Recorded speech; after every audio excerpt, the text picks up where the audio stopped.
Honourable Speaker, sir, I now go to the fourth pillar, reinvigorating human capital.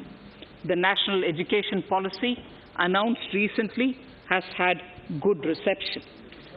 In school education, more than 15,000 schools will be qualitatively strengthened to include all components of the national education policy. They shall emerge as exemplar schools in their regions, hand-holding and mentoring other schools to achieve the ideals of policy. 100 new Sainik schools will be set up in partnership with NGOs, private schools and states. Higher education. In Budget 2019-20, I had mentioned about the setting up of a higher education commission in India. We would be introducing the legislation this year to implement the same. It will be an umbrella body having 4 separate vehicles for standard setting, accreditation, regulation and funding. Many of our cities have various institutions, universities and colleges supported by the Government of India. Hyderabad, for example, has about 40 major institutions.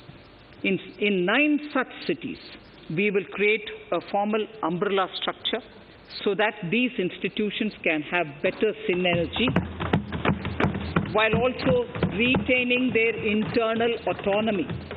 A GLUE grant will be set aside for this purpose.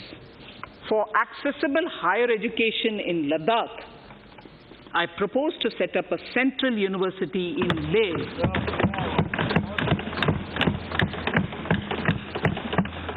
The other important projects to be taken up as a part of the NEP are listed in Annexure 5. Scheduled caste and scheduled tribes welfare. We have set ourselves a target of establishing 750 Eklavya model residential schools in our tribal areas.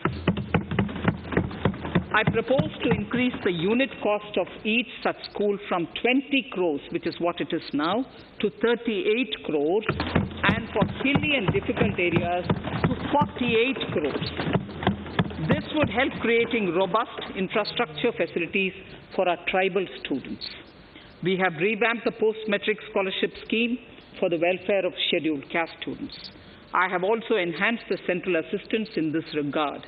We are allotting 35,219 crores for 6 years till 25-26 to benefit 4 crores scheduled caste students. Skilling. In 2016, we had launched the National Apprenticeship Promotion Scheme. The government proposes to amend the Apprenticeship Act with a view to further enhancing apprenticeship opportunities for our youth. We will realign the existing scheme of National Apprenticeship Training Scheme for providing post-education apprenticeship, training of graduates and diploma holders in engineering. Over 3,000 crores will be provided for this purpose. An initiative is underway, Honourable Speaker, in partnership with the United Arab Emirates to benchmark skill qualifications, assessment and certification, accompanied by the deployment of certified workforce. We also have a collaborative intertraining program between India and Japan to facilitate transfer of Japanese industrial and vocational skills, techniques and knowledge. We will take forward this initiative with many more countries also.